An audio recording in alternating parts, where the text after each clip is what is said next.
We'll start with Greg. Go ahead, Greg. So, Mike, since we talked last, the finalized schedules come out. So just your reaction, things you like, things you don't like, stuff like that. I mean, it's a good schedule. We're playing some really good teams. We're playing even non-power teams that won their league. Fresno State won their league last year in the tournament, had 4 returning starters back that all average double figures. So even those type of teams are a very good team, and it'll really help our RPI. So we have a really good schedule, to be honest with you, Greg. Justin, go ahead. Hey, Coach, how you doing? Good. Hey, I was just kind of looking at schedules, kind of going off Greg's question here, and you guys are scheduled to play, I think your last game is like the 24th, I think, of February, something like that. The Big 12 tournament, I believe, would start 2 weeks later. So right. I'm kind of assuming that 2 weeks in between might be reserved for, like, if games get postponed or canceled, or could you kind of talk about like protocols with stuff like that? Yeah, that's exactly what was done that week, that first week after the end of the season, that was held open on purpose. That's pretty much why they moved 2 games to December, to be honest with you. And they held that week open so games that were called off or whatever could be played that final week here. Michael Sussman. Just kind of in general, how are things gelling in practice so far? I know you have a number of newcomers this year. Kind of how's it going in incorporating everybody into the mix?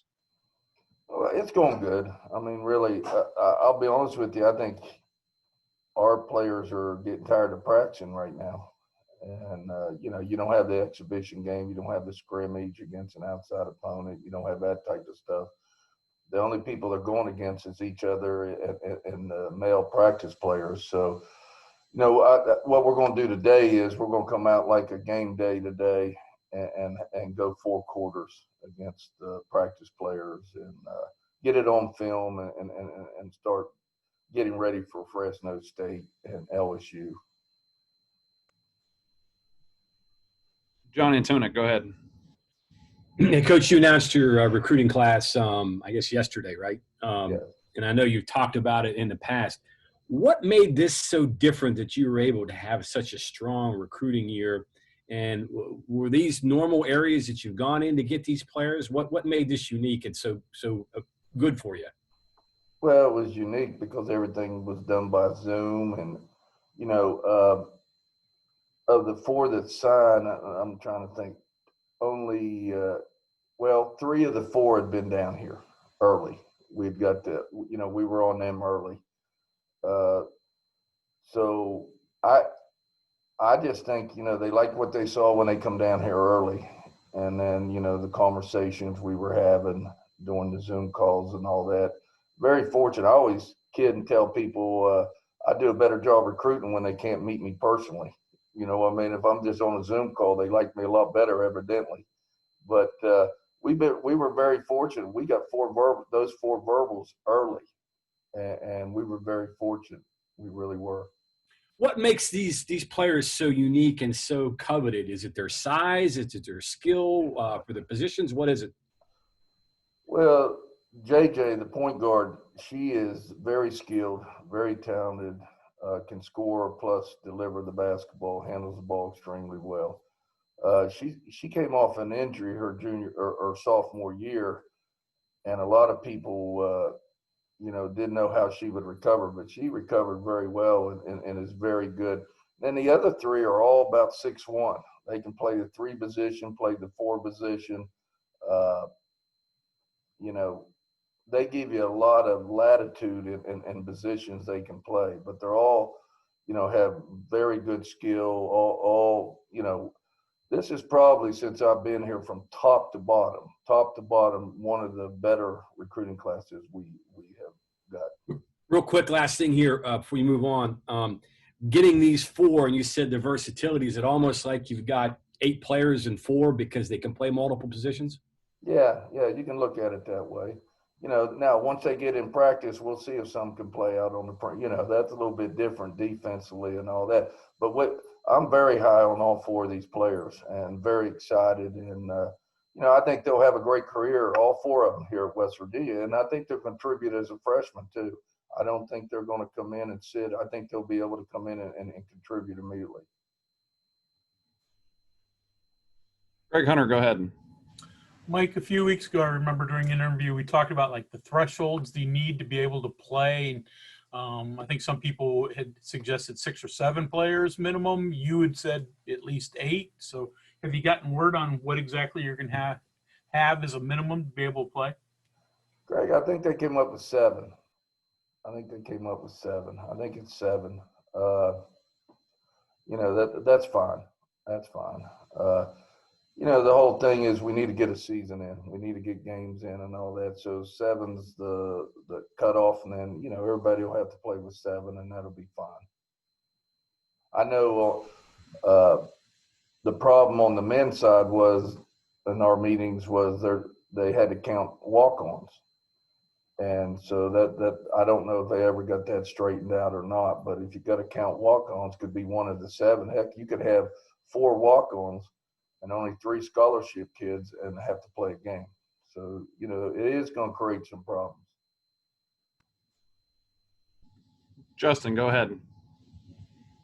Along some of those lines, obviously, I think the other day some news came out that some men's games have already been canceled due to COVID stuff. I'm just kind of wondering here that, I'm sure coaches across the country, men's and women's, are keeping their fingers crossed that they can get in as many games as possible. But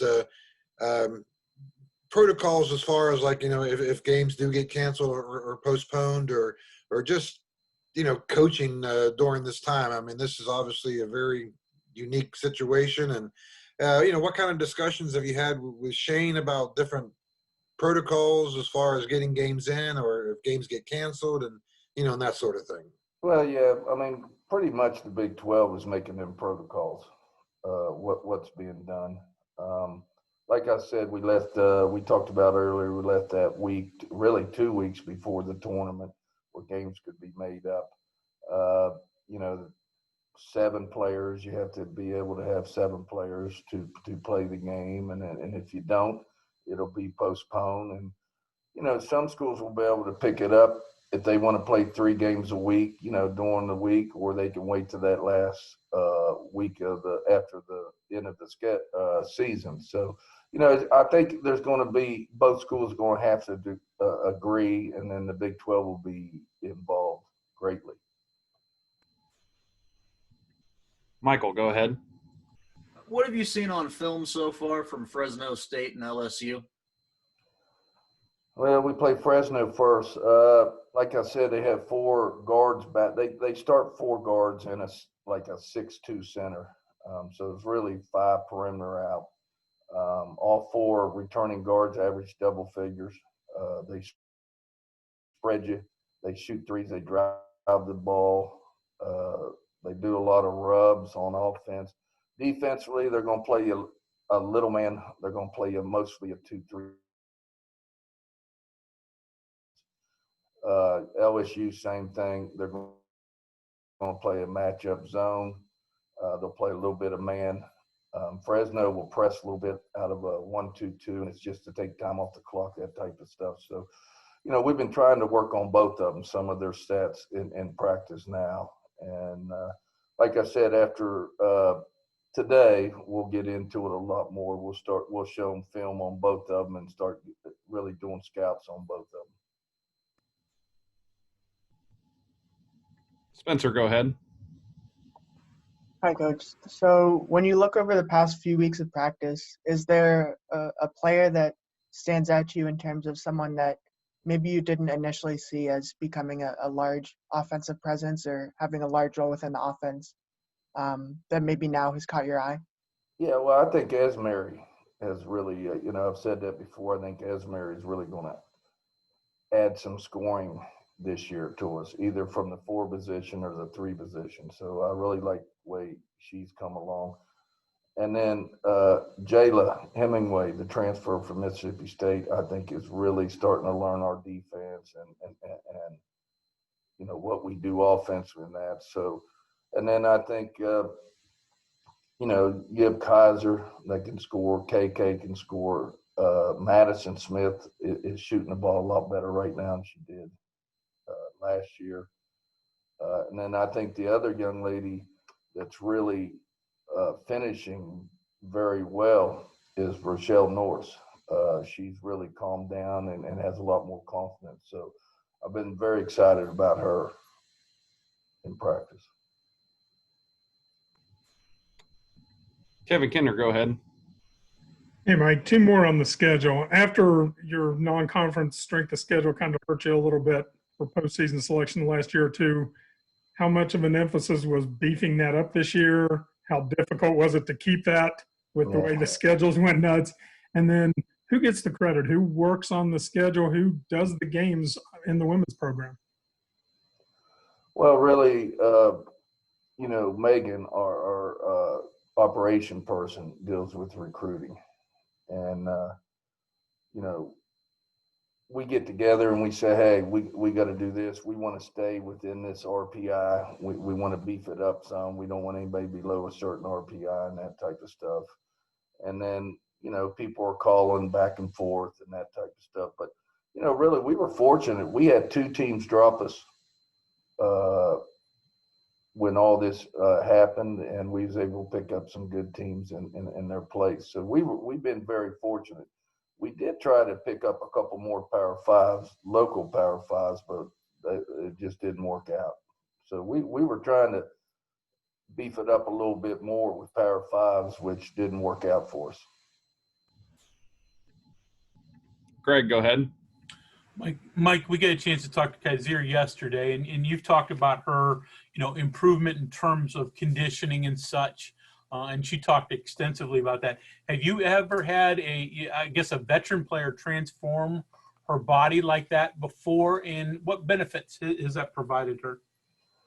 Not to that extent, I'll be honest with you. I've had people come back in better shape. I've had people come back, really worked on their game, but she did both. And you know, the benefits from it, you know, defensively, I'm telling you what, it's like night and day with her guarding the ball now. She moves her feet extremely well. And then offensively, of course, she can go around people a lot quicker and that type of stuff. She could always score. I just think she's going to do a lot of things for this team, offensively and defensively. And it's contagious. You know, Madison Smith's a great defensive player. I've always said she's one of the better point guard defenders we've had in a long time. And Kaiser is very good, and KK Deans is a very good defender. Esmeri has become a lot better defender. So I think we're going to be a little bit better defensively than what we've been last couple of years. That's probably been the biggest disappointment. Two things: we haven't scored, and our defense hadn't helped us to get some easy buckets at the other end. And I think we'll be able to do that a little bit this year. John Antona, go ahead. Last one for me, and this is kind of a general question. When you're building a team, do you build it from the inside out? And when you're recruiting, do you look for the best players you can get and then fit them into what you're doing? Or do you have specific things that you're looking for that you try to piece around? How do you build that? Well, I think this past recruiting class is the best players that we could get. And we definitely needed a point guard in that class, which we were able to, a great point guard. And then we needed some 3-4s, that type of players. Now in the 22 class that we're getting ready, then we're going to go for need. You know what I mean? It depends on the class. We need another post player. And we probably, because of Madison's going to be a junior, we probably need another point guard and then maybe another shooter. So it'll be more need, the 22 class. And the 21 class, man, we went after the best players we could get. And we were very fortunate to get the 4 we got. Is it safe to say that you really need a couple years to evaluate how you did, because you have to piece them together and fit them and make how it works with your roster then, man? Oh, absolutely. Absolutely. Like I said, you never know when recruits come. You know, they look good on paper and then they get here. You just never know.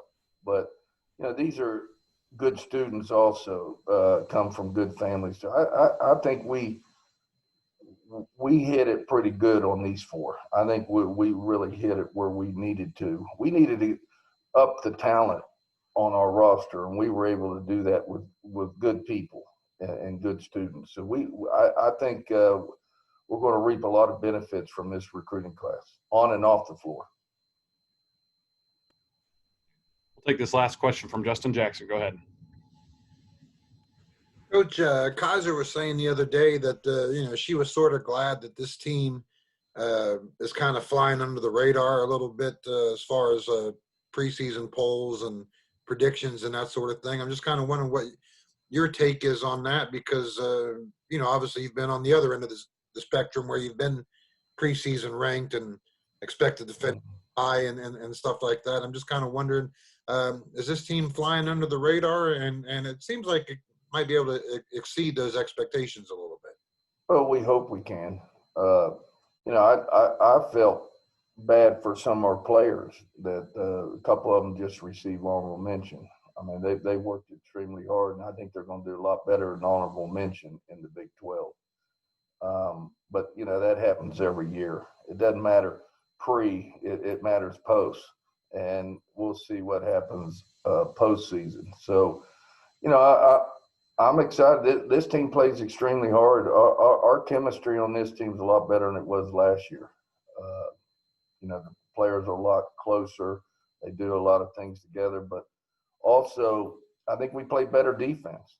I think we're very athletic. We get up and down the floor. And I think all 5 players on the floor play defense, unlike last year. I didn't think all 5 played defense. And, we need some of our younger players to come along, buy into the defense, buy into playing hard. And if they do that, then we'll be, we'll have, right now, I think we can play 7, 8 players. Hopefully we can get up to 9 or 10. And that depends on if our younger players, buy in. And if they buy in, they got a chance to help us. All right. Thank you.